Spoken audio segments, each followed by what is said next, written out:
Hello, everybody. Welcome to the third session of our webinar today, Activating the City. My name is Dalia Milián-Bernal. I'm an architect, that's my background, but I'm currently a doctoral researcher and a teacher in the School of Architecture at Tampere University in Finland, but I actually come from Mexico. And I really want to take the opportunity to really thank Carlos and Lorin because they have been really wonderful and they have literally been activating the team quite well. So thank you very much for that. This session has been really complex to put together because in a way writing and reading were a little bit more straightforward, but the third session could have been really anything. So I want to explain a little bit how this session became about activating the city and why are these methods relevant to the writing urban places cost action. Let's remember a little bit what are the aims of the action: to offer a conceptual framework and operative tools to analyze urban narratives in mid-sized European cities and to share knowledge with city makers. I want to pose a question here, or I want us to think of two things: whose narratives and who do we understand to be the city makers with whom we share the tools and knowledge with. So in a way, this session is very personal in a way. And because for the past 4 years, I have been following stories of people appropriating and activating abandoned urban spaces and transforming them into something different. And I will share some images just for illustrative and entertainment purpose. So they have been transforming them into open air cinemas, into public playgrounds for children and families, to street art galleries, to community art galleries, to nomad art galleries, to galleries for urban art, for centers of urban agriculture, spaces for social and circular economies, spaces to plan collective actions, community theaters, community boutiques, and community kitchens. Now, all of the stories that I have been collecting in the past years are actually quite beautiful stories, and they're very inspiring stories about the creation of very interesting urban places. But these are all unfolding against the backdrop of colonialism, authoritarianism, and brutal forms of neoliberalism that are taking place in Latin America, including forms of neoliberal urban development. And all of these have contributed to the urban landscapes of abandonment on the one hand, and to the marginalization and alienation of many communities from urban life and from actively participating in the creation of urban places. So inasmuch I have come to understand that the way in which these actors are appropriating and activating urban spaces are also important forms of political action that challenge established forms of power, that can help mobilize social change and therefore urban form from within society, and that can potentially lead to other profound systemic transformations. These stories have led my research into the field of urban activism. And this year, in collaboration with 3 colleagues, we began teaching a course on the topic, grounded on cases located in the city of Tampere in Finland. And it's very interesting because we have given a lot of time, let's say, or from the course to the urban activists. And the stories that they tell in many ways are similar to the stories emerging in Latin America. Their aims and their wishes and what motivated them are similar. And like the cases in my research, several cases that we follow in the course are about people appropriating abandoned and activating abandoned urban spaces. But there are 2 differences I want to highlight. One is that in contrast to Latin America, abandoned spaces are a rarity in Finland, and demolition and fast-paced urban development are more of a common practice. And since I've moved to Finland, in 2017, I have lived in the city that is in perpetual construction site and that is literally building on its lakes and destroying the few spaces of counterculture and where autonomy can be practiced. The other difference is the presence of governmental institutions in the Tampere stories and the almost schizophrenic personalities of these institutions, which use any tool at their disposal to either oppress or assert certain controls over the appropriated abandoned spaces, and at the same time, they capitalize on them their hard work of the people and their actions and their activities to apply, let's say, for funding for the European capital of culture. That's one example. So I ask again, whose narratives and who are the city makers we want to share the tools and knowledge with? So in this session, we set out to find methods, tactics, approaches, actions that can transcend the cost action, but to help empower and catalyze change from within, not from above.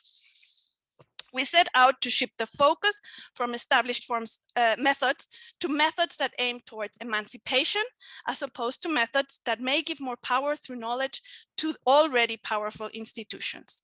And the aim of this session, therefore, is to discuss those methods, tactics, approaches, and actions that foster systemic transformation and in the way we act upon whatever it is that we call the urban. So I'm very happy to tell you that the following presentations we will encounter playful, experiential, and potentially submersive methods that I am sure will inspire us and contribute to the cost action. And I believe that these methods can help us transition from reading and writing to activating urban places. I would like then now to welcome our first presenter. And I'm not sure if they're present actually, or if they only sent a presentation. Carlos, you know? Yes, no, well, I had already mentioned it earlier this morning that Michael Jobst from Glasgow won't be joining us. So on the program, the first presentation won't take place. We'll go directly to the second one. So please do the necessary introductions, although I will be the one sharing the video because Indré isn't here with us. Exactly, yeah. So to present Serious Play, I would like to welcome the presentation of Indré Grazuleviciuté-Vileniské, who is Associate Professor at the Faculty of Civil Engineering and Architecture at Kaunas University of Technology in Lithuania. And he is a member of the working group too. And I think, Carlos, you can start sharing his presentation.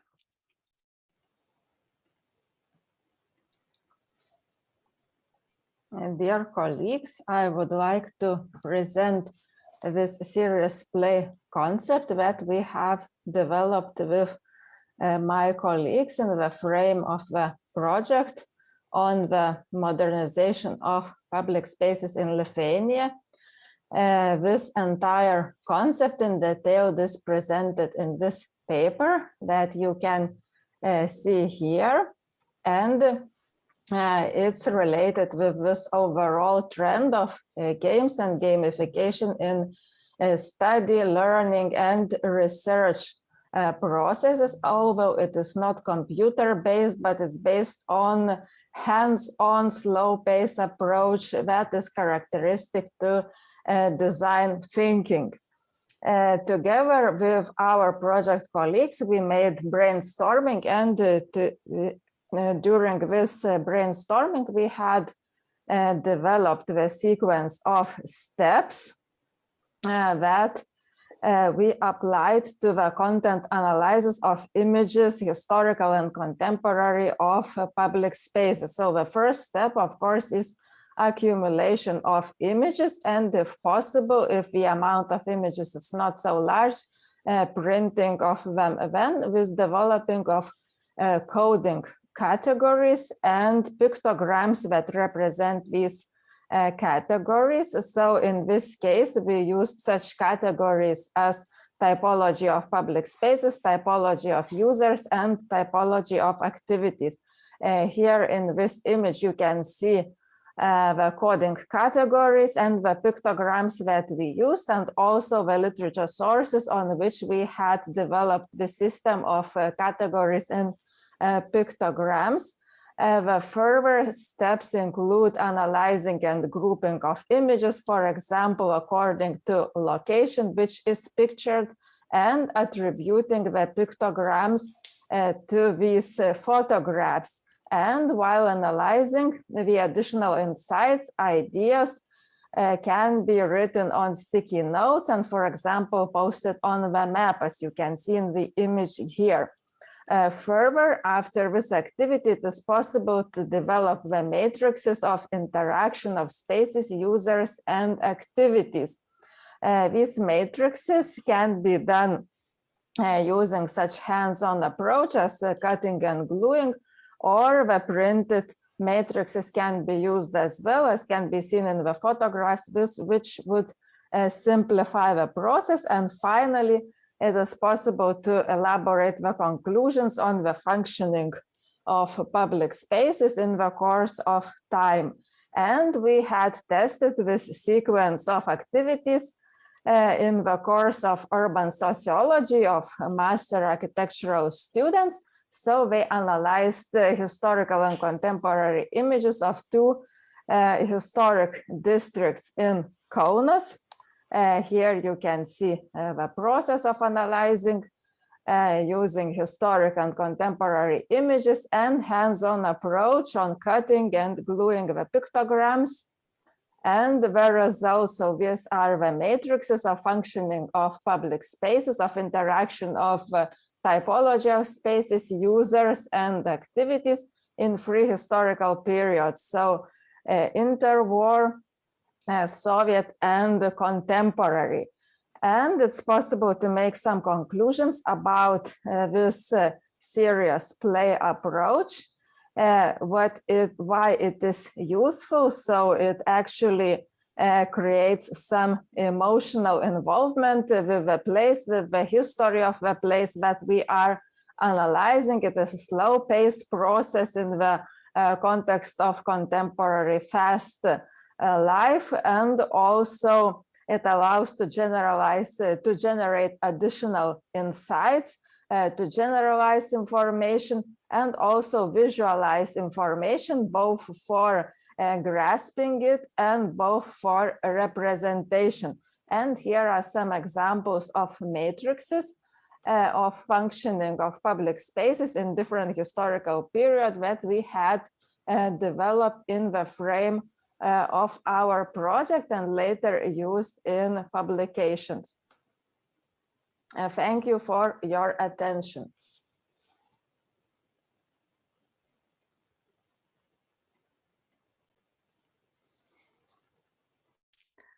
Okay, we thank Indré for this presentation, and then I would like to ask the following speaker, who is Panu Lehtovuori. He is a professor at the University of Urban Planning and Theory in the School of Architecture at Tampere University in Finland. I am a good friend of mine, and I'm very happy that we're here in this moment together. Panu, welcome. He's part of the working group too. You may start sharing.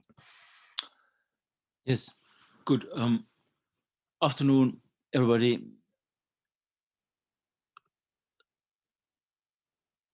Let's see how it works.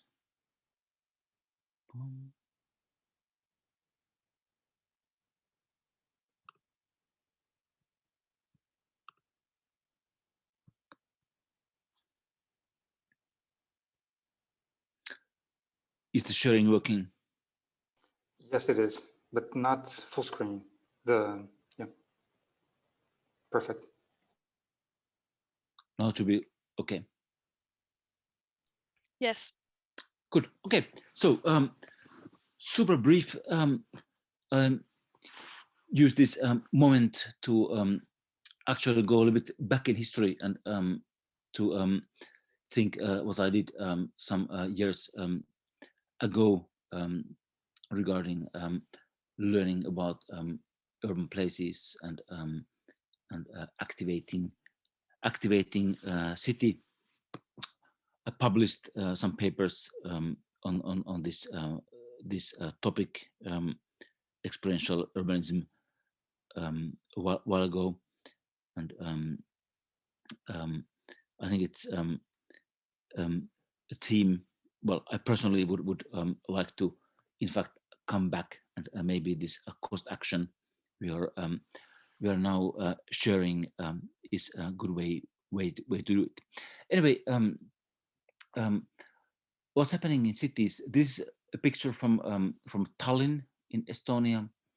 It's a picture of Ingrid Asoja, one of my students, already a while ago, and it's one of the moments that became very important for me in how cities change, how public space takes new shapes, new roles, how the urban community is reinventing itself through activating the city through action in public space. This is a moment in Tallinn, day after the big festival where people from all over Estonia come to the capital to celebrate the song festival. There's a song festival ground built during the Soviet era, a bit east of the city center, and big, large large group of people from all over come. They rehearse in the city in different locations. They come to the festival ground, make it a big thing, and that year, 2007, for the first time, the main highway east of the center was closed for cars to make that public event somehow better. But this picture is from the next day. People took over and just stopped cars coming on that main highway next day because this event opened something new. They simply saw Tallinn differently, and to me that was at the time quite big thing. A very car-driven post-Soviet city. The citizens realized that it can be different. They made their own place. In this very short talk, I would a little bit elaborate on this type of moments, on appropriations, novelties, spatial innovations, and then end with some ideas where we might, let's say, build a theory on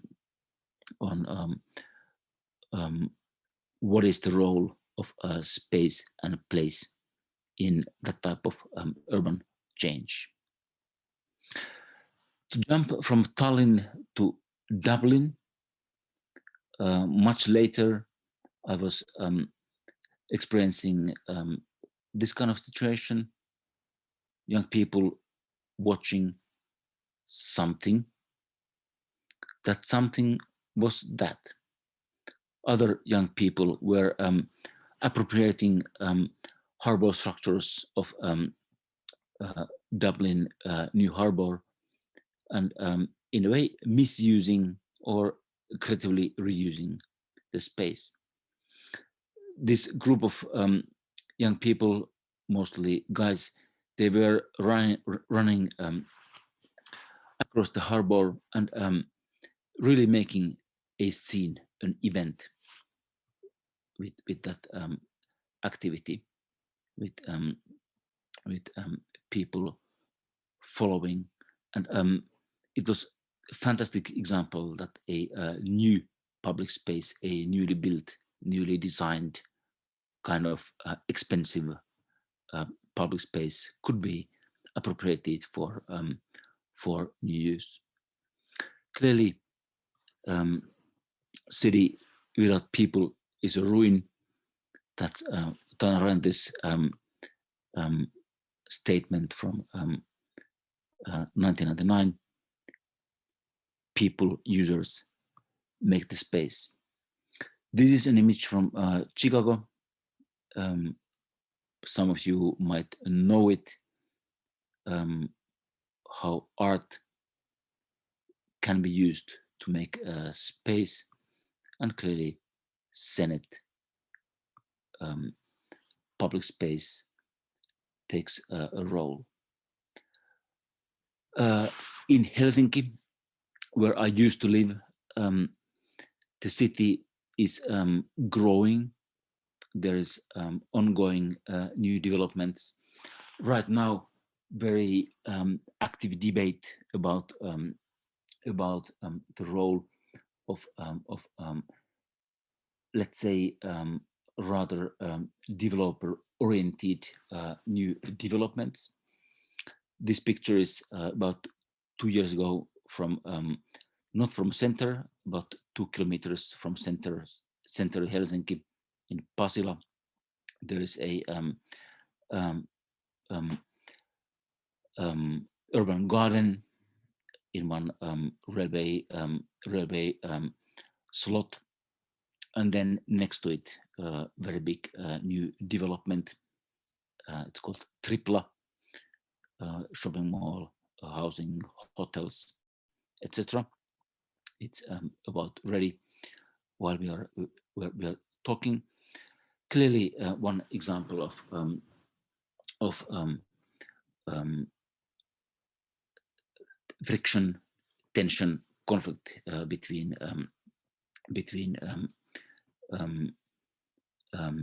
people-based and top-down developments in that city.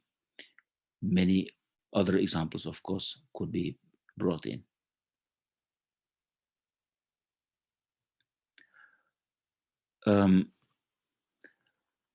Really, we're reading Doreen Massey's book For Space in our course, and in one way, these cases exemplify what she describes as them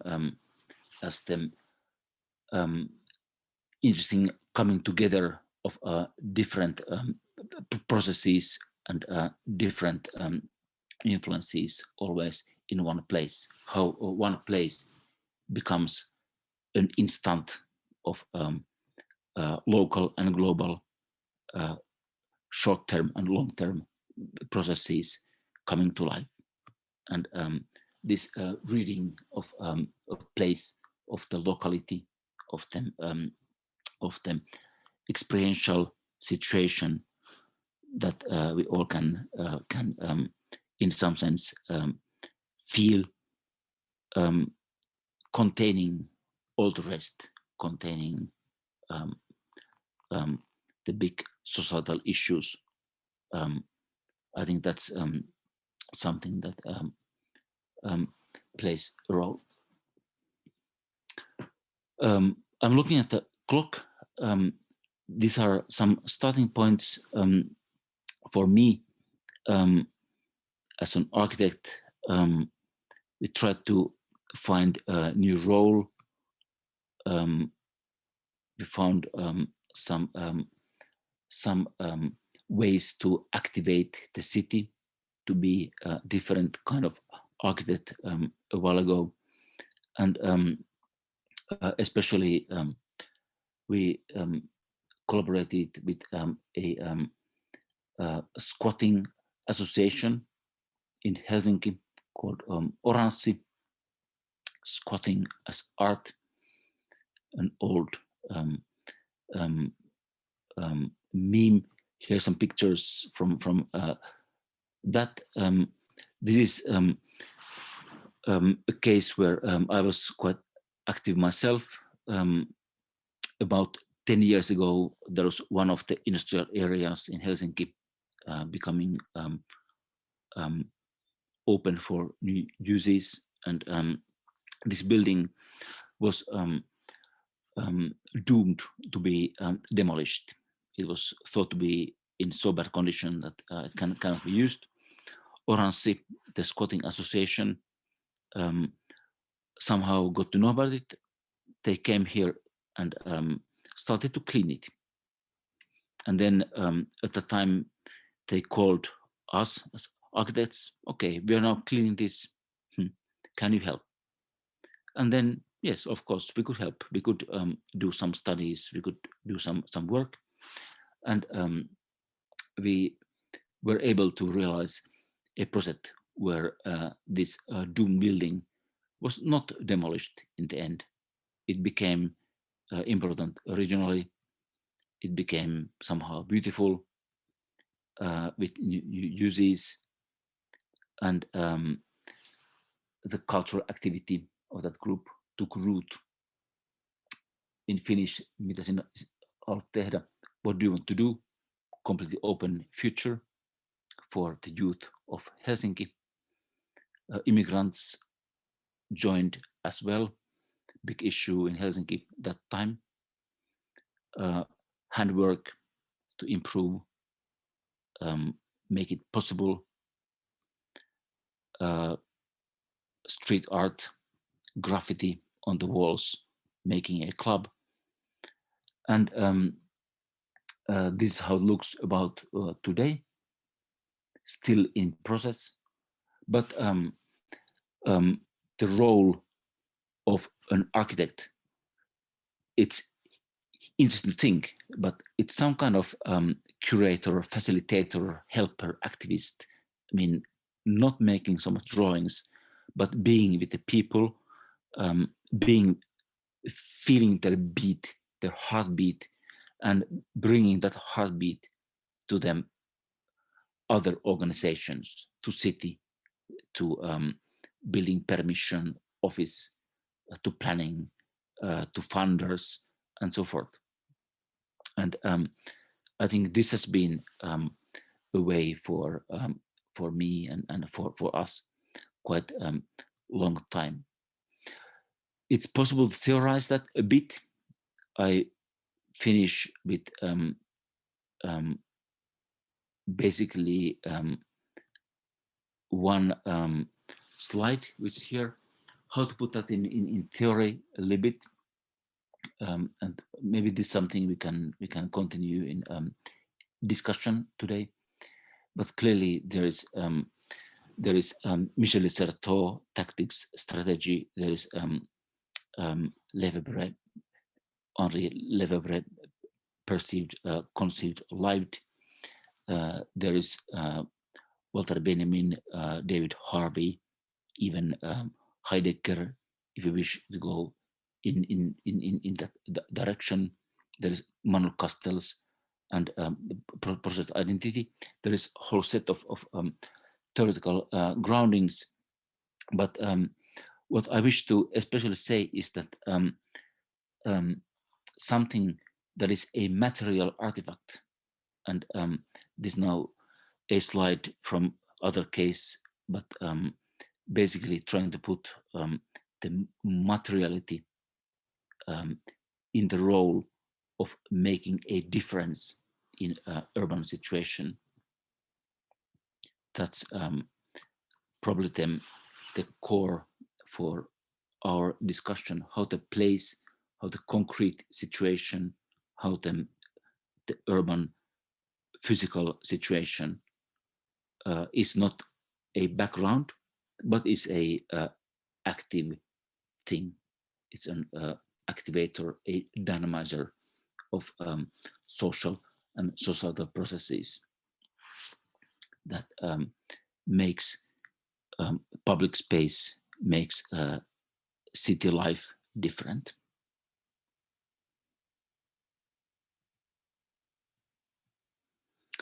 Good.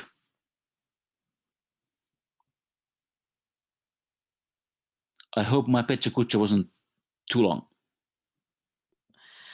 Great. Panu, could you stop sharing possibly your screen?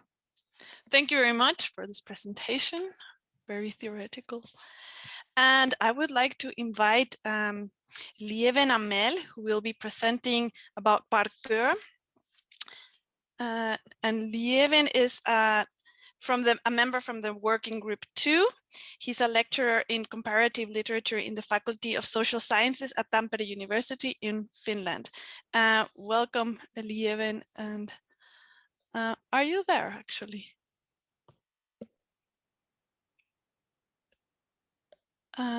Because I cannot hear you. I can see your screen, yes. So, hello everybody. And thanks Dalia and others for organizing this and for putting this together. Really happy to be on board. So I'll just briefly talk about Parkour. I hope I stick to the time more or less. And I'd like to point out immediately that what I will say about Parkour is based on research that I conducted together with Professor Sirpa Tani from the University of Helsinki. So I'm really indebted to her work in doing this Parkour research. She's a professor who's worked a lot in cultural and human geography, especially in urban experiences of youngsters, young adults, and children. So Parkour is the topic of my brief talk today, but I'd like to just step a few steps back also to thinking about the themes of today's webinar more generally. Unfortunately, I wasn't able to be present earlier because I had department meetings I had to be present at. But I think, so my own background is in literary studies, even though I've worked a lot with the overlap between literary studies and urban studies. And I'd like to start with the observation that some of the themes of today's webinar, such as reading the city and writing the city, that it's good to perhaps reiterate that they are often meant metaphorically. So if you talk about reading the city, it's a metaphor. So it's always good then to think, what is the metaphor for? If it's literal, how is it meant? And if we talk about reading, where is the text and what is the text? Of course, this is what a literary scholar is going to think in the first place. But I think it's good to kind of stop for a moment and think, if we talk about reading the city, what does it mean literally? And if it's not meant literally, what is the other thing that it means? And the same, of course, goes for writing the city, which is a metaphorical way of looking at a city. And here again, I think it's important to explicitly think about, if we think about writing the city, what is the text, where is the text, and how is this activity something that can be akin to writing. So if we talk in terms of metaphors, how does it help us to define what we're doing, and what are the dangers in applying these metaphors? And in a sense, I think the same goes for thinking about activating the city, which is also a metaphor which kind of supposes that the city is a kind of a machine that is just kind of standing around, and then you can push the button and you kind of activate it. So I think we really have to be very self-conscious when thinking about these metaphors, what they assume about a city, what they assume about how we think of cities, and also what we assume then about who has agency, what is being activated, and what kind of specific kind of use and activation and users we envision in our work. But this just as a kind of a general point of view to begin with. So my Parkour research I conducted together with Professor Tani. There's a few articles, one in Finnish, which came out in 2007, and several articles that are already 8 years, almost 9 years old. There's a few more coming up soon, but I think the twin English that you can find there sum up quite a lot of the research that I'm drawing on. And for this research, we interviewed Parkour practitioners in Helsinki and in Jyväskylä in Finland. So a lot of the work we've been doing is interviewing people who were practicing this about their experiences in urban public space. So that's a background of what I'm talking about today. Actual experiences of Parkour practitioners in 2 cities in Finland, and interviews structured and semi-structured over the course of a number of years. And thinking of Parkour in terms of ways of activating space, Parkour is a way of moving through the city, and not just through the city, but through public space that has its roots in France. And the local French Parkour practitioners in early interviews in the late 90s or halfway the 90s spoke about Parkour as in terms of a détournement, and as détourner, as literally kind of taking a roundabout, but the word détournement also means to kind of appropriate, to use for other purposes than what it is intended for. And I think this is an important thing to think about if we talk about parkour, that it looks at material structures in the city and uses them quite often for other purposes than what they are intended for. So repurposing, appropriating particular elements in the built environment. And one very typical thing, it's not only that, but the typical thing is that you have obstacles such as walls, and they are used as stepping stones to move forward. So something that is used actually as an obstacle, you can use that in a positive way to move forward. You don't have to see that as a negative thing. And obviously, one really important element in parkour is that it's a practice that has a very direct relationship to the built environment or to the material environment, because the people who practice parkour use their body. They might have obviously shoes, but otherwise there's no material that they use to be in touch with the environment. In our own work, we talked about parkour in terms of activation of affordances. So affordance is a possibility for use. You can say that, for example, a glass of water, you can use it to drink from, but you can also use it to throw it on the ground. It's also an affordances of a glass of water. You can drink water out of it or wine, but you can also use it to kick somebody's head in if you would want to. That's an affordance of a glass of water. So what parkour does is to look at the certain kind of affordances of the built environment and the material environment in a bit of a different way than what people probably usually do. So they're actively looking for the kind of affordances that a rail or a stone or a rock or a wall or a tree can have, and then they activate these affordances for a brief moment when they're practicing parkour. And as a result, and this is something that has come up in our research, but also in a lot of other research of parkour, parkour practitioners talk about their own practice in terms of opening their parkour eyes. So they have a particular kind of a vision, a gaze, a parkour gaze, in which they start seeing the affordances, the things that certain material environments afford to do. And they get this gradual growing sensitivity to certain affordances. They see a rail and they know I could make that jump there, or they see a tree and they realize I could use that tree and that wall and use that particular kind of move that I really would like. And so that gives a really interesting point of view to the design city. This is an image of a place that is very well known to people in Helsinki.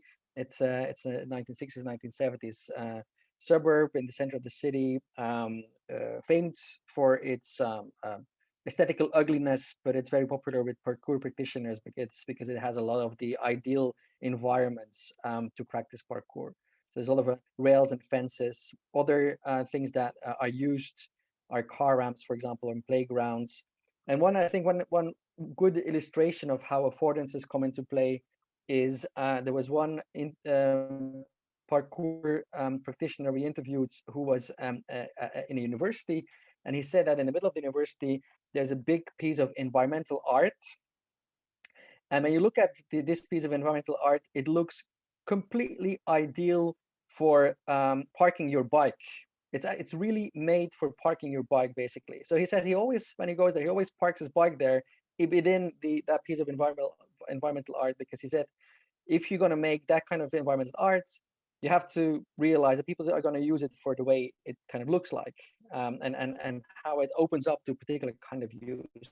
I think that's a typical way of a lot of parkour practitioners that we interviewed of looking at the environments, that there's a kind of a sense of openness of particular use and invitations to particular use that I think is very appealing also to researchers of urban space. So basically a lot of the space in the cities is what is called tight space. It's designed for a specific kind of use. And what parkour does is, in a sense, loosening that space, kind of opening up for other kinds of use. But so that's one way of looking at it, that it makes public space more amenable for other kinds of activations of kind of slumbering affordances. But on the other hand, I think in a lot of the interviews we conducted, the other thing, the exact opposite was visible as well, that parkour practitioners actively compared their own activities to other kind of loosening activities. So if they would get in touch with other users of public space or the police or guards, they would say that, hey, we are not just hanging around, we're not drunks, we're not criminals, we're doing something kind of physical, we're kind of working out and doing sports.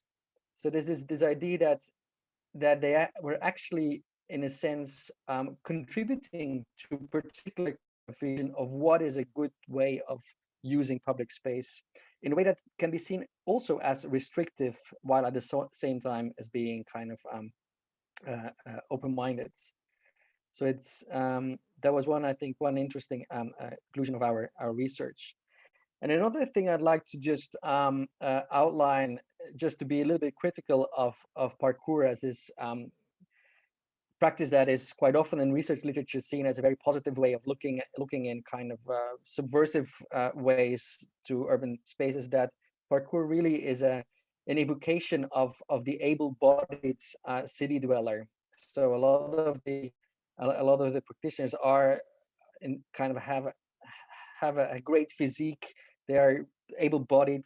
Another term for parkour practitioner in the early days in France was yamakasi, which is a word from Lingala, of course, an African language, and yamakasi means warrior. So there's a lot of kind of military backgrounds to the practice. It's also in French. Its roots are in military practice by the French army. So there's a whole range of meanings that connect parkour also to able-bodiedness, to military practice, to male ideals of using public space, and so on and so forth. And this, I think, is a very good visualization of that able-bodiedness. So this is, many of you, I think, who live in Finland will know this. It's near a shopping mall in Helsinki, in Kamppi. And this is really an ideal parkour space, and in the summer you see people practicing there. But of course, it's also a ramp for wheelchair users. So you basically have two different views of what space is. I mean, of course, it's an obstruction for people who want to just cross the street, but it's a ramp for wheelchair users. And it can also be used as ideal parkour space. So yes, it's creative use of space, and it changes the meaning of everyday environments. It's a playful, inventive, authentic way of movement. It's people practicing next to the Museum of Contemporary Art in Helsinki. They are kind of going up the stairs backwards. It's a picture by Sirpa Tani. But at the same time, it's also a serious, pre-programmed artificial way of movement, which you can see especially in representation social media, where basically it's a very highly edited way of presenting what is supposed to be a flow of movement. So it can also be seen as a pre-programmed and very artificial movement. And it's also a place just like a practice like skateboarding, which is also institutionalized in Finland, highly institutionalized. Finland also has one of the first parkour parks. This is a parkour park from Jyväskylä, one of the first in the Nordic countries, and it's also a picture, by the way, by Sirpa Tani. So finalizing, moving to the conclusions, I think parkour is a really interesting way of activating affordance in urban space, and it activates affordance of material features, affordance of use. Affordance is also of mediated spaces in social media and in traditional media, and so on and so forth. But it also, I think, activates questions about the city for researchers, which is, I think, why it continues to be really inspiring. So it activates questions such as, what use is urban public space designed for? What kind of public space is valued culturally as well? What kind of use is valued culturally, politically, monetarily? What kind of bodies are valued in public space is another question that is opened up by parkour. And I think the answers to these questions will necessarily be very varied and move in a range of possible directions. So this was my short, hopefully not too long, view on Parkour, and you can contact me by email if you have any more questions. Thanks for having me, and looking forward to your thoughts in due time. Thanks. Great, thank you very much, Lieven. And now I would like to invite Thomas Northoff, who will be speaking about graffiti as a political action. And he is the head of the Österreichisches Graffiti Archive for Literature, Art and Research, and he's based in Vienna, Austria. He's part of the Working Group 3. And the floor is yours. Welcome. Good afternoon, everybody. Thank you for your great activities in COST, and thank you for invitation, and thank you for the very inspiring the possibility to hear and see these inspiring presentations. And one of the presentation made me change my program. I want to show you first this without theoretical talking, because in the morning presentation, Kinga had her showed her retrospective storytelling, and the connection between past and present is there very important, and the point of view from later years to former years. And you have, we all know now was the 10th anniversary of this revolution in Egypt, and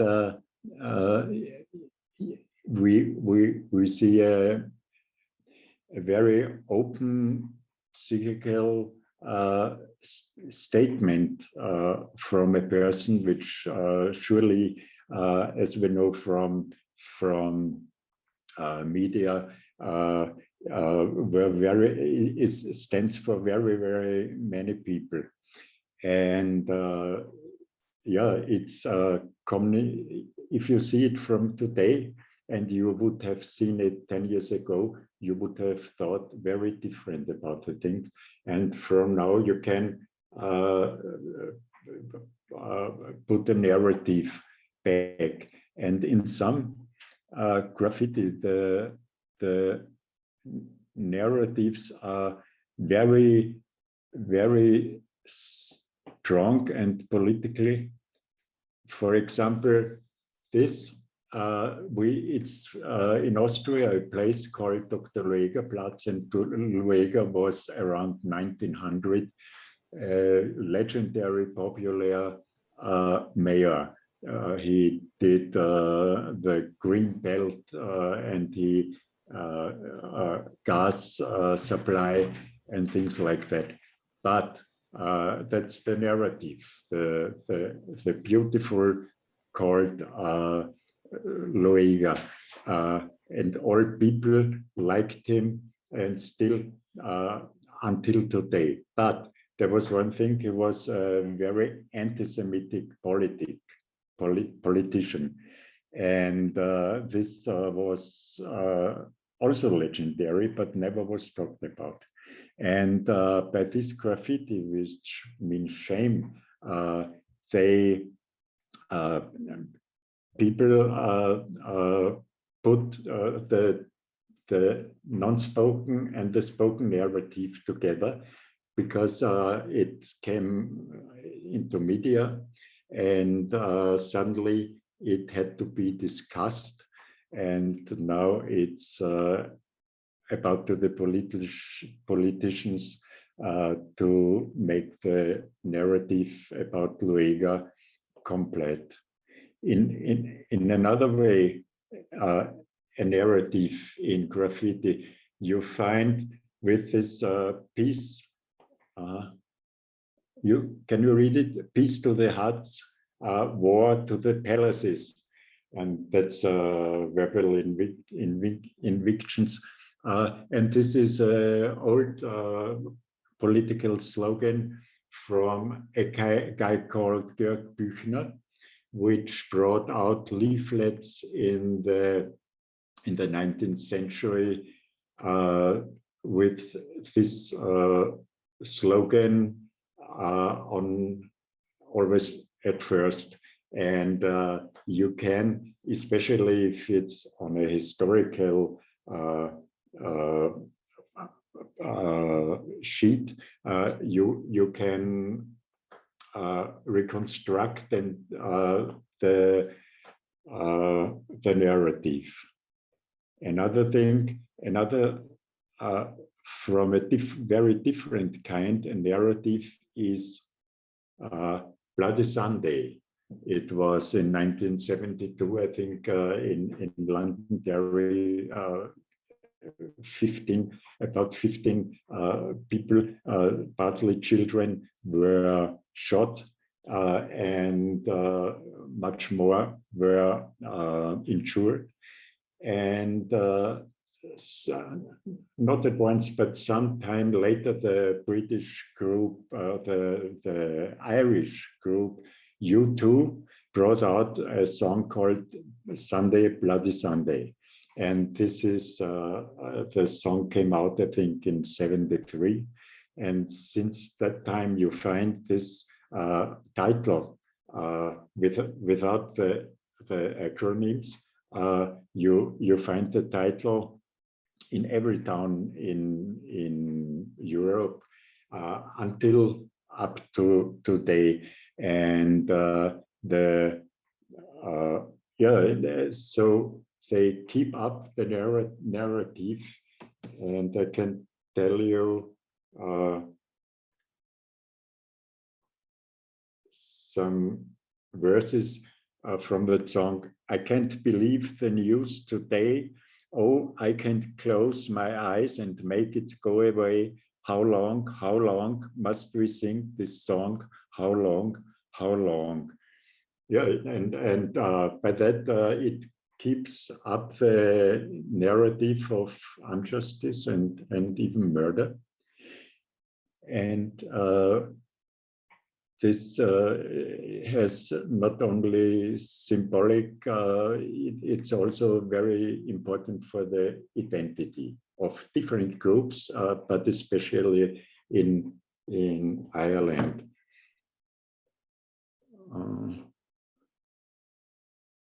And there's this is also political. The joke is, it doesn't matter anything what we think. It's a political statement, and if it's also an old narrative that people say we have nothing to say.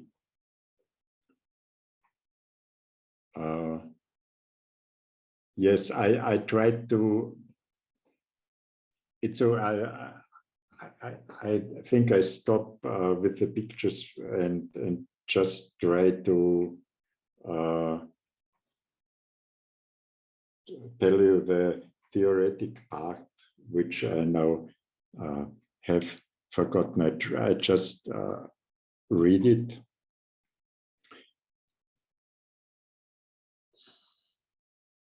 In ethnology, often we use methods, theories, and practical approaches from other subjects: social sciences, narrative research, text analysis, as well as approaches and findings from political science, psychology. They all become pre-cold. One methodological example from Helge Gert will make this very obvious. If one examines the findings under the aspect of the temporal context, like breaks in fate, continuities, and in in course of time, one has to find particular expertise. And also, if you take the aspect of psychological context, you need, this is for getting out the world's views and spiritualists, you need an expert, and this comes near to Dan's description of Gerndt with many experts do the whole thing. But for me, myself, the name Dan's description is also a good term for the expressive short messages graffiti people bring to us. And so the walls are a very democratic medium, but the graffiti for a really big part are not democratic. I have tried to find something from the main theme now, Corona, and its German, it means be nice to bust it. It's our chancellor, and that's a sort of nickname because he has saved us from Corona, which not is true. Another one sees, his name is Kurz, family name, sees Jesus in him. And you see, the one method is probably a very emotional, out of the moment. The gray, black on gray, and so these people are not used to graffiti, but they had the feeling to write a political one. This is much more better situated, and probably a lot of people will read it. And this usually you don't have these writing tools with you, and this probably is one person who went out to write. He puts Kurz compares, says he will become Viktor Orban. And another method is the very serious method. Thomas, sorry to interrupt. Maybe you can start to wrap up. 1 more minute to wrap up. Is it time over? Yes. Over? Yes. Time yes. is. Okay. Yes. Final thought. I think that, I will stop. I think that the town itself is the laboratory, and to make spots where people can write very openly. Usually there is just jokes and not much more. And so we should let the subculture work in the town. Thank you. Thank you very much, Thomas. Now we will, I think, yes, if you could please stop sharing your screen so I can introduce the next person. I believe he is not here with us and has sent a recorded presentation, right, Carlos? Yes, that's correct. Yes, and so to present Playspace is Andrea Stegani. He is the project management support coordinator at the Valletta Design Cluster within Valletta Cultural Agency. He's based in Valletta, Malta, and he's part of the working group 3. Unfortunately, he could not join us, but let's take a look at his presentation.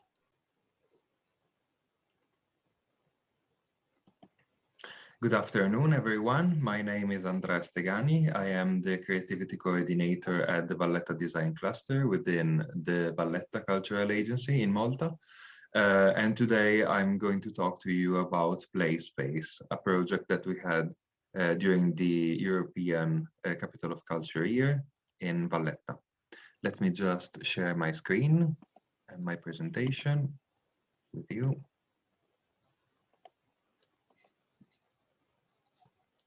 This is another slide, sorry.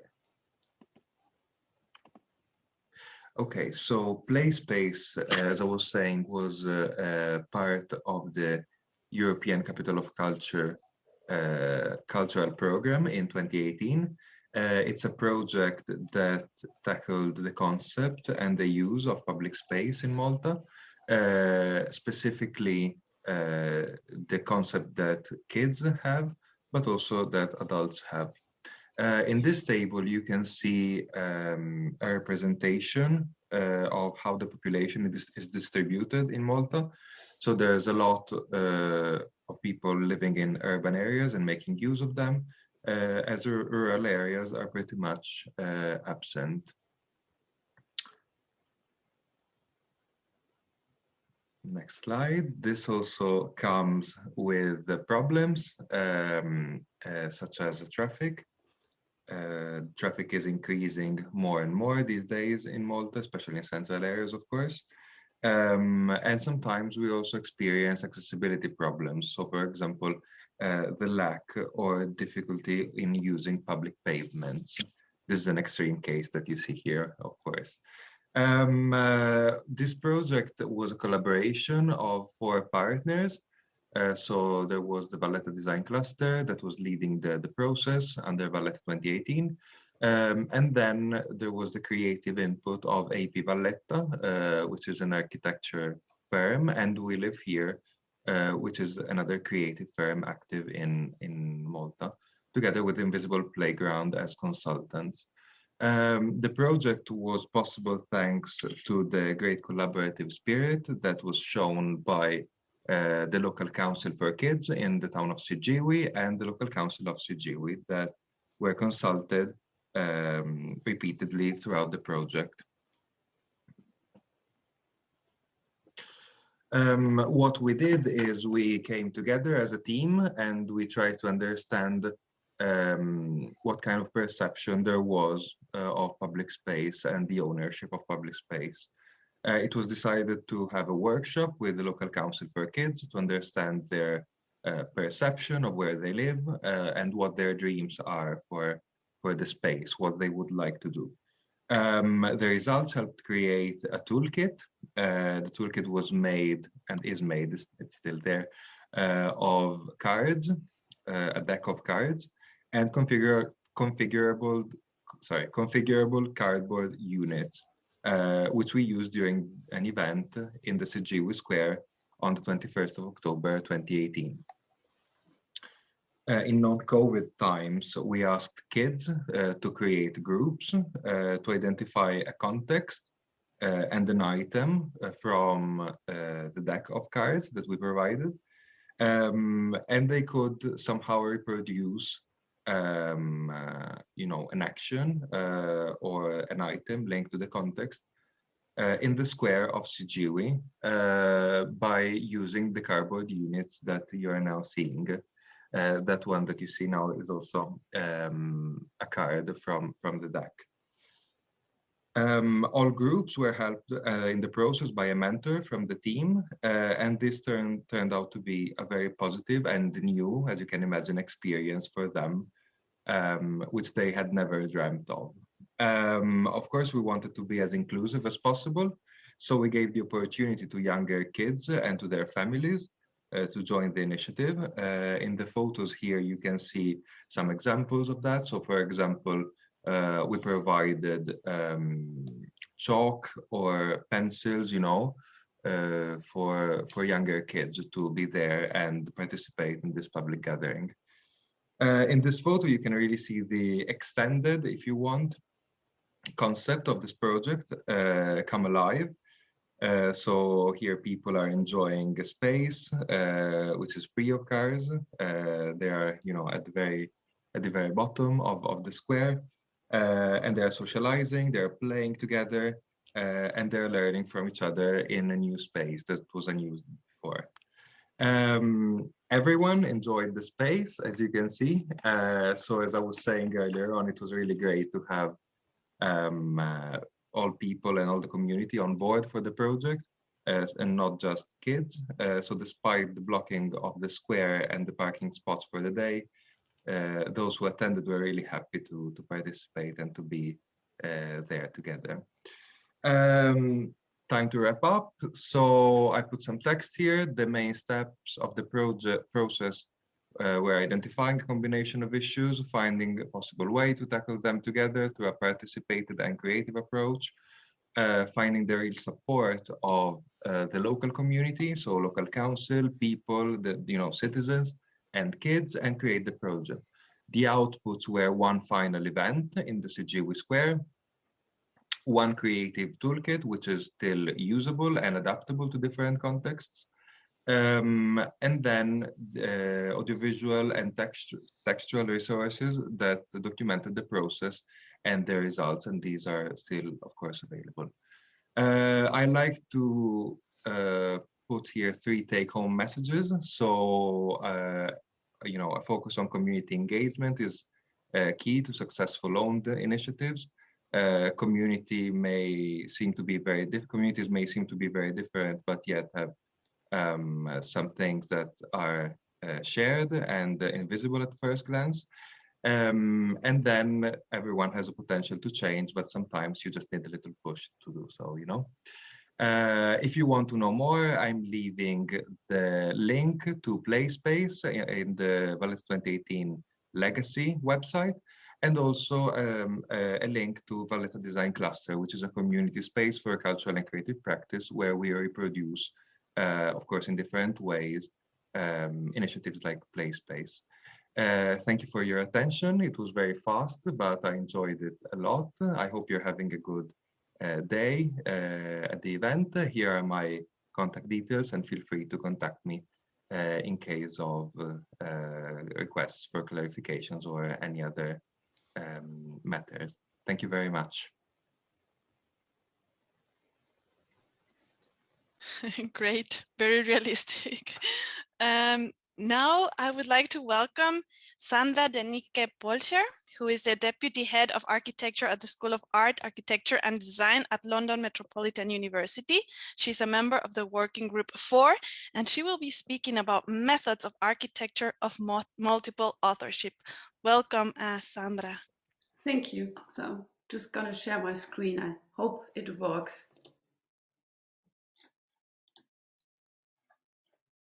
I assume you can see my screen now, but I want to make it full size. Yes, we can see it. Great. Okay. So I'm Sandra, yes, and my presentation will outline different engagement methods working with architecture students on live community projects and bringing together education and practice as a methodology. And what we call architecture of multiple authorship explores how students' learning can be enhanced through the involvement of stakeholders and communities, and how through temporary interventions we can achieve the long-term reactivation of direct spaces in the city, but also of depopulated rural areas. And the first project I'll show is situated in the city in West London and called Made in Haze. And here we developed several of our engagement methods and our methodology of working with different student cohorts in the same location for several years. And this way, building up trust amongst communities and also knowledge over time. So for example, the outdoor photo studio on the Austin estate, we call it a conversation kit, is a tool to initiate conversations and a method close to the practices of socially engaged art. Another one on this image is a conversation kit again in Haze by student Ludo, who made these props and organized a life-size chess game, which was a tool to engage with the people who live on the estate and find out more about their skills and their interests. So what we call conversation kits are tools to read the city and its inhabitants, and they are most successful in lively settings. And together with other methods such as events, these have provoked and tested programs in both urban and rural areas, potentially reactivating and rewriting spaces by changing how these spaces are perceived and used through these interactions. And these type of temporary actions have the potential to develop into larger scale and more permanent proposals. The Austin Sewing Studio by Susan Kude is one successful example, which you see here. It is a pop-up sewing studio, which Susan built up as a half-day event. And it identified a keen interest amongst the female residents on the estate to meet on a regular basis for joint sewing activities. Susan not only initiated the Austin Sewing Club, but she encouraged the residents to meet regularly in a former boiler room on the estate, so every week, and raised funds to acquire several sewing machines, as you can see from these press clips. This helped then raise further funds to recently renovate the boiler room.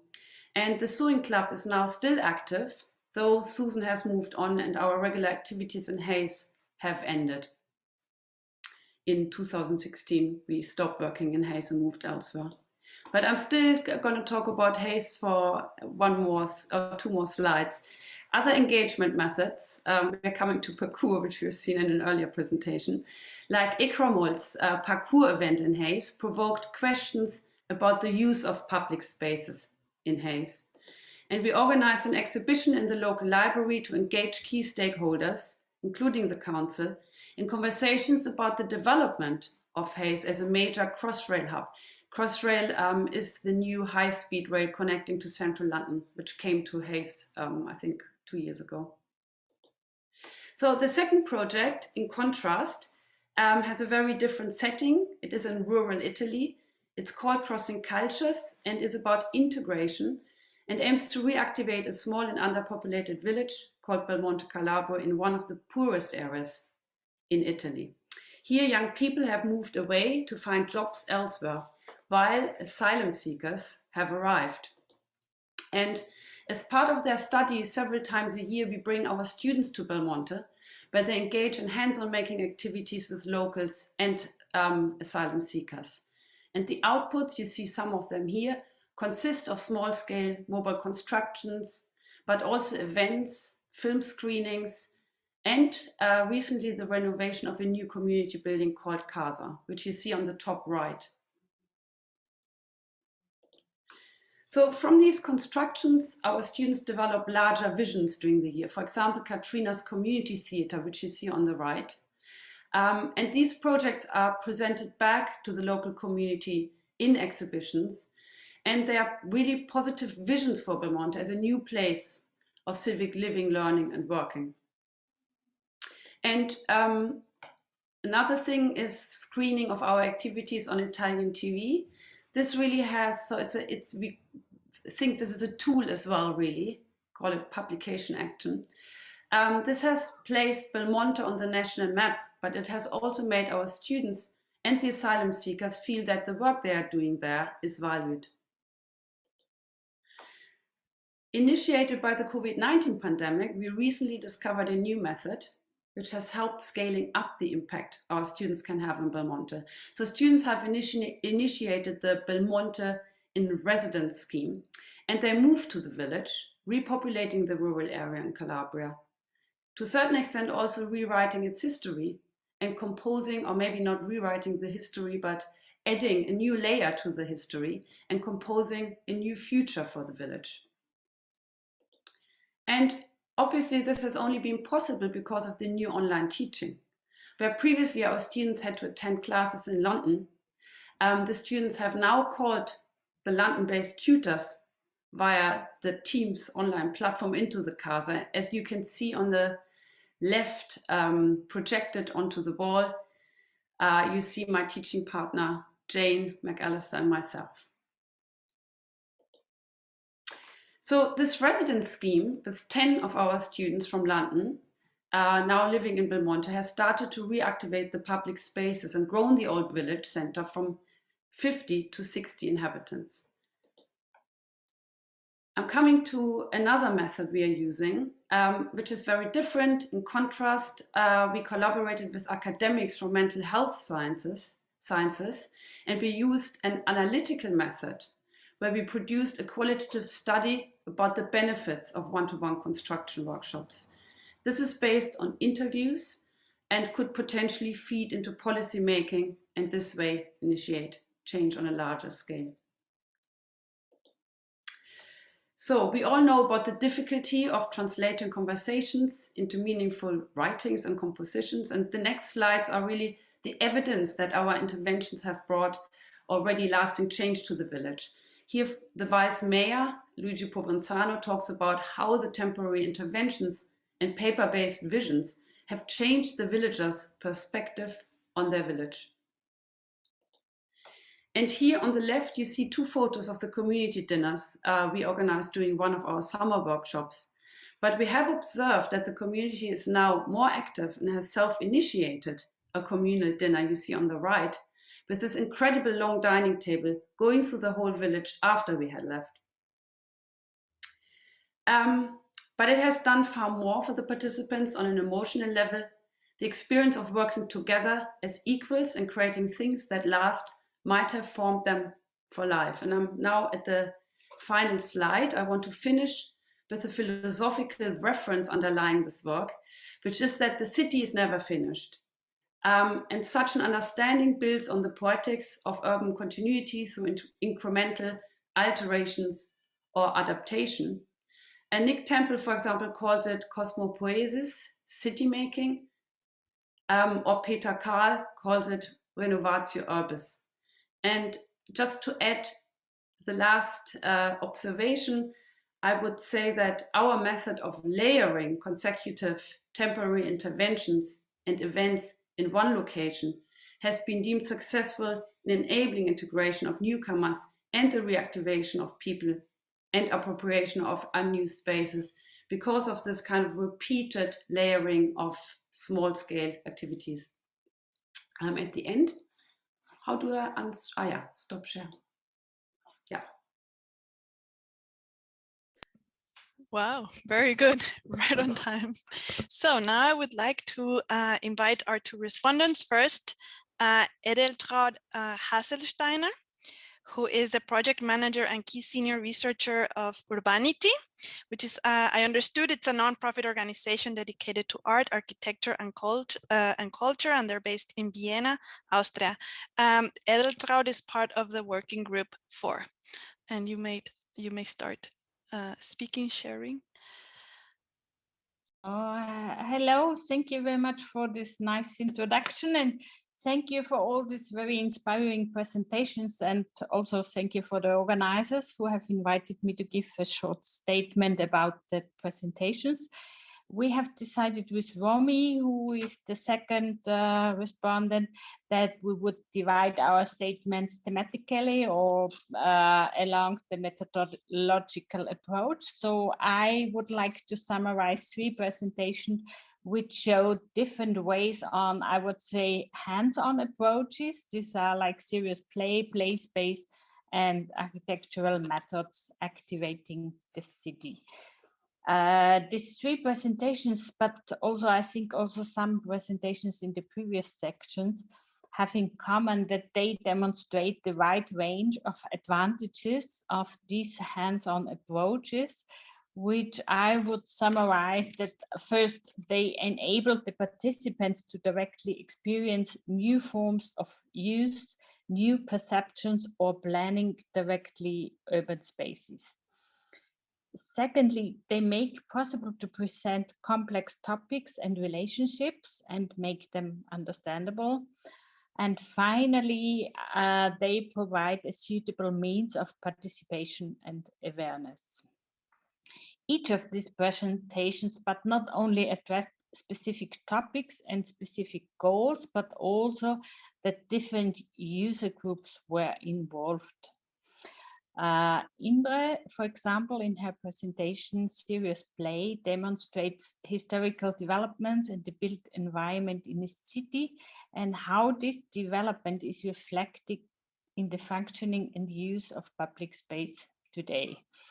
Her method, the visual representation and coding in the form of simplified pictograms, and use them to analyze different historical periods, like interwar, Soviet and contemporary period, and the way to visualize the functioning and use and activities of space, how this has changed over time, I would assume is very suitable to work, for example, with young people who are used to communicate complex topics with symbols and pictures. Like if you think for Instagram, for example, Snapchat, and like the tools like this. Andra's presentation, Playscape, was raising awareness for an often very neglected group of users in public space, children, which in relation to traffic and the space for cars, they are very often not considered and not given a voice. So I think it's also a very good way and a urgent need to give voice to often these neglected groups of users of the cities and enabling them to claim public space. Sandra, in her presentation, Methods for Architecture of Multiple Authorships, outlined different temporary interventions in the city to enhance the involvement of citizens and to initiate change and help with the integration, for example, of newcomers or many different stakeholders, as she had just shown in her presentations.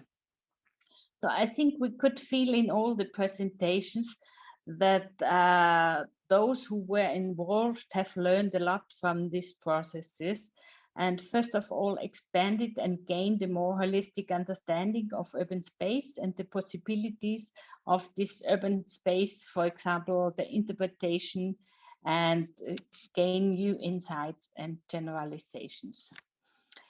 At the end of this third sections, to probably close the loop and stress that all presentations will reflect in a very innovative way the scope of our cost actions with our three thematic targets: meaningfulness, appropriation, and integrating. Meaningfulness, offering local communities and professionals the ability to improve their understanding of their built environment.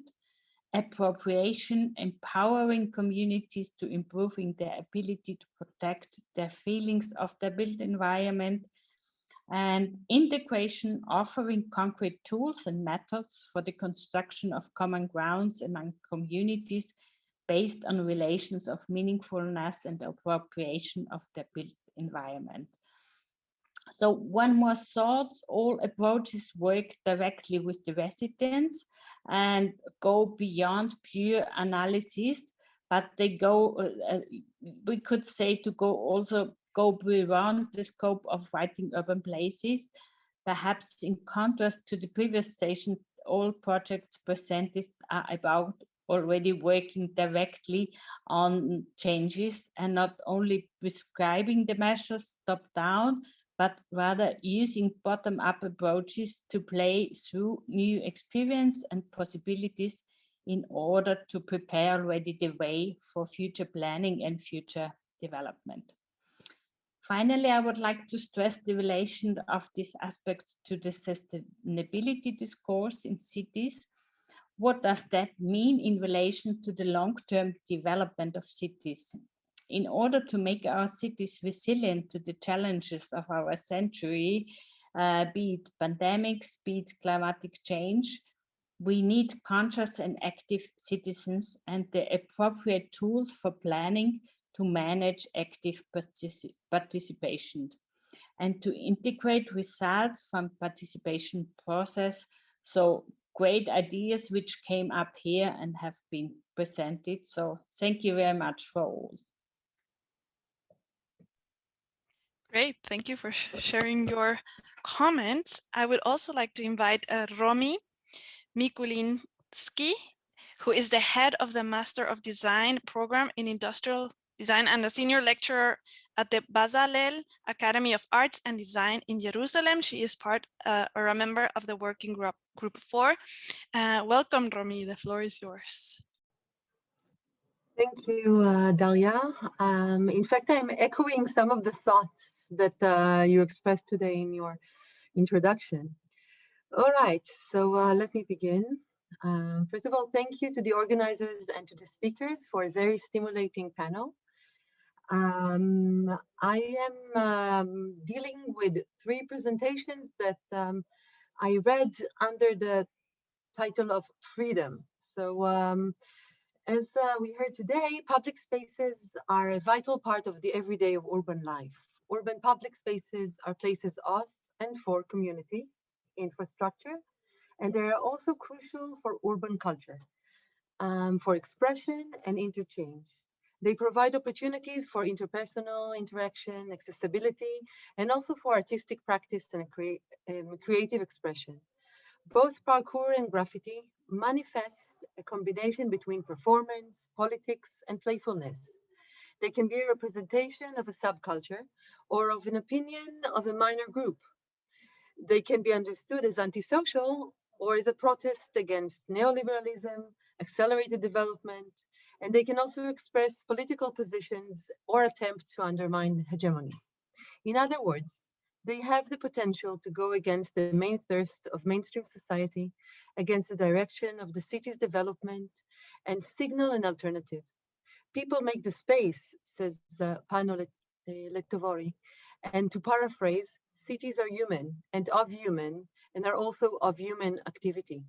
I therefore ask, in this time when the definition of human and what is human is being rewritten, what is human if not the diverse, the creative, the playful? So we can see this in Panu's experiential urbanism, who showed us how the activating of the city can amalgamate practice, his life experiences, and of course, theory. The second presentation, Lieven Ameel's reading, writing, and activating of the city through parkour, takes parkour as a repurposing and appropriating material structures. He showed us how this practice can create a new physical relationship with the built environment. It was also optimistic in its interpretation of the affordances of the built and also of the digital environments, and called us to consider the potential of reading, writing, and indeed of activation in different spaces. Thomas Northoff, in his short talk about graffiti and political action, highlighted the place of debate, discontent, and protest through the supposed psychological realm and its inscription in the city. Through these provocative messages, walls become platform for expression, poetics, and of course, freedom of thought. All 3 presentations show us that these creative practices can be possible mediators between different groups and streams in the society, and that they can and do express many kinds of urban narratives. These can be gathered by the bypassers in the city in absent-minded mode that affords an old and new kinds of public spaces. And this, of course, brings to mind Charles Baudelaire and Walter Benjamin's writing. To summarize, these forms of appropriation, activation, and experimentation give voice to playfulness and practice autonomy. They can lead to a change. They can empower communities, both from within, but also from the margins of society. They can be expression of political power. They can create new urban spaces. They can help mobilize political forces, and they can indeed give voice to diverse communities and give rise to new narratives, new interactions, and to new world pictures, therefore to new futures for the city. Thank you. Thank you very much to both respondents, Edeltraud and Romi, very potent. I wonder, Carlos, if you could kind of guide me here, what comes next, if we have a small break, I guess. Yes, but we ended up having some extra minutes, so I would kindly invite any one of the presenters to add something or to quickly respond to these 2 interventions from our guest respondents. Otherwise, we can do a longer break. We will have the final roundtable discussion in which we would somehow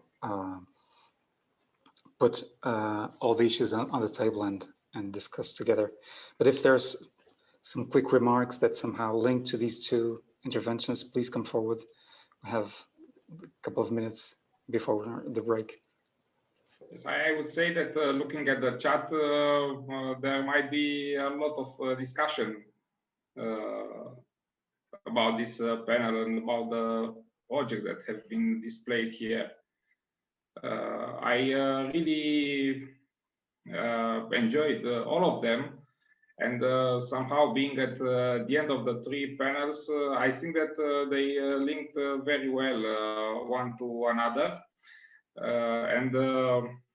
I would just make a short, very short comment about the project in Italy that has been shown to us by Sandra. Thank you very much for this example of unfinished participatory small-scale architecture designed and built together with the community in order to activate it and create, and it's not a big word, create hope in an environment where sometimes exactly this hope is lacking when people perceive the reality as something that cannot be changed, but in fact it can be done.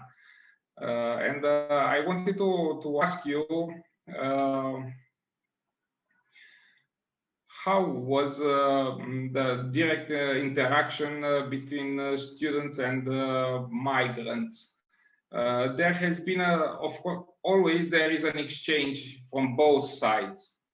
And what have your students taken with them from this interaction?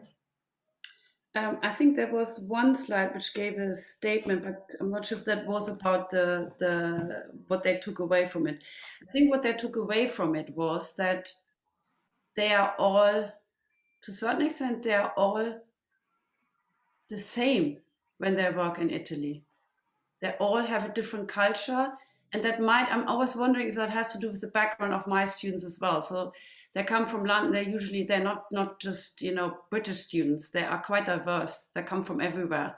And then this group from everywhere goes to Italy and meets people from, again, somewhere else in a location which is not really their home. And what the students told me about it was that we make friends, and it doesn't matter where they're from. And these are friends for life, and they're all equal. And I think one British student once said, and that, sorry, I'm getting on maybe too long here, but one British student said he was surprised to see how much people can actually do things, and how much they can do things which he didn't expect them to be able to do. And that was probably not only for the asylum seekers who had joined, but it was also for his peers. So he hadn't thought that these students or his peers were good at making certain things. And it's through this making together, which opens up seeing people in a different way. And I think it's the focus on doing something together and something by doing, which makes you look at people in a different way. So I'm not sure if I'm clear enough. I'm writing, actually we are in the process of writing up the results of these interviews as well. As soon as that's there, I'm gonna share it. Right. So there's quotes in there. So I hope that answered the question. Yes, thank you. It really answered it. And I was asking it because I also do interventions in disadvantaged communities. And sometimes this is something that is said about this kind of interventions, that you go there in a sometimes post-colonial paradigm, and I argue that this is not the case. And whenever it happens to notice actual and real solidarity being obtained, which is solidarity in the sense of Richard Rorty, that our students are including our partners into the field of us. So it's not a difference between us and them. We are all together a team.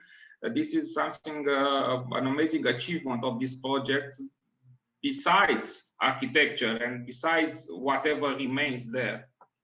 Thank you very much, Sandra. Yeah, I agree. Thanks.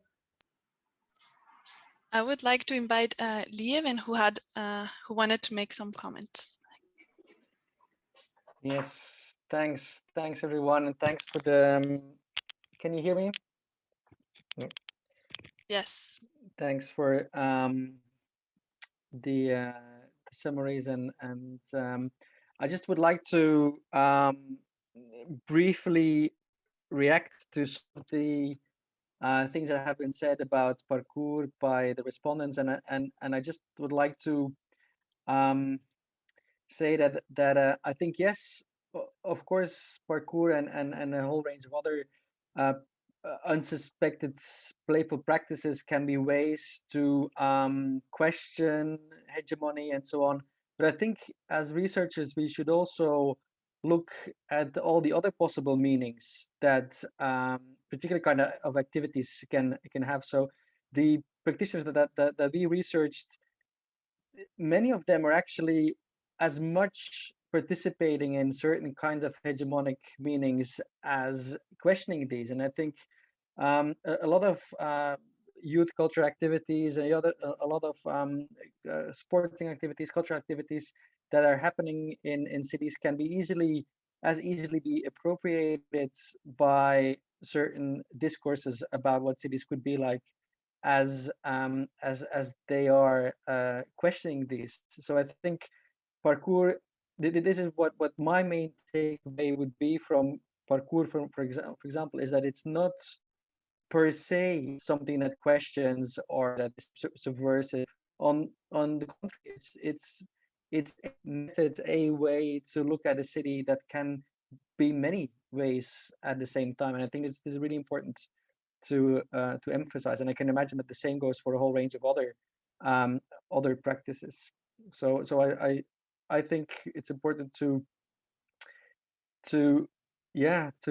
see the possibility that something that looks really subversive and playful is actually very serious and not authentic, and actually upholding particular kinds of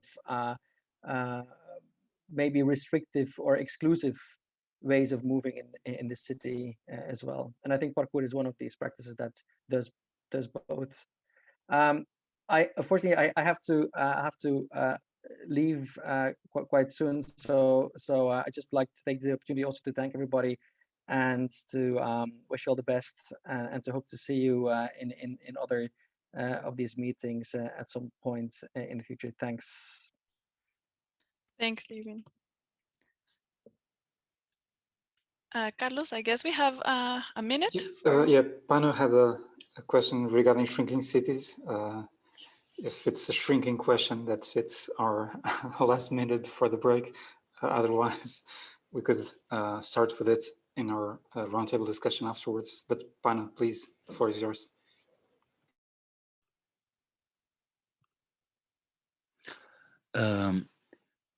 Yes, I think Sandra brought the situation in Calabria to the table, and I think for our cost action, it would be good to take seriously the issues that are important in a European, let's say, smaller, medium-sized cities, and shrinkage certainly is one of those. It's an issue in North, it's an issue in South, definitely it's an issue in East, and it's an issue also even in the most prosperous parts of Europe, as we all know. And I just started to think while listening today to the talks that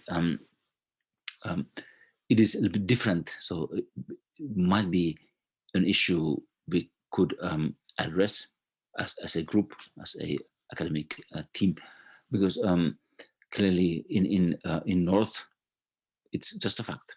Cities shrink, bam, and then you need some kind of solution, national, whatever.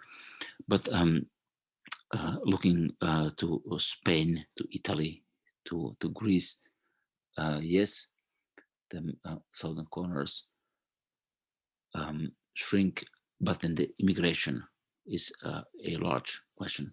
which will stay probably for long time. And there might be other questions in other directions to just to take it as a question for our work, how we approach in creative and constructive way the question of shrinkage that is normally thought to be just a problem, and it's hard to find a positive direction or a view to it.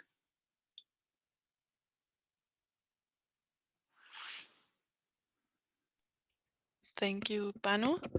And do we have time to answer this or comment on this, or should we leave it for the discussion, Carlos? Well, many people are leaving. Well, if it's if we can give 1 minute comment, then I think that we can go for the break. I don't know if Sandra, if you want to respond, or anyone else that wants to take this, just very, very briefly. No, I think it's really difficult for me to respond. It's a really big thing, isn't it? It's absolutely right. It's not just in Italy. It's everywhere. Yeah. I think it's probably a separate discussion. Okay, then let's go for the break. I'll just share the program.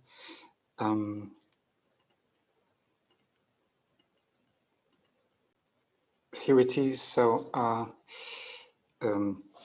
we'll be back. It will really be a short break, so just 10 minutes. We should start at 10 to 5. Let's give it 5 minutes extra time to get some glass of water and a coffee, perhaps. So perhaps we could meet in 5 to 5, so within 10 minutes, and hope to be able to bring all the issues that have been raised throughout the day to our roundtable discussion, and hopefully make some sense out of it. So thank you very much. Thank you to Dalia and to all the presenters, and see you in a bit.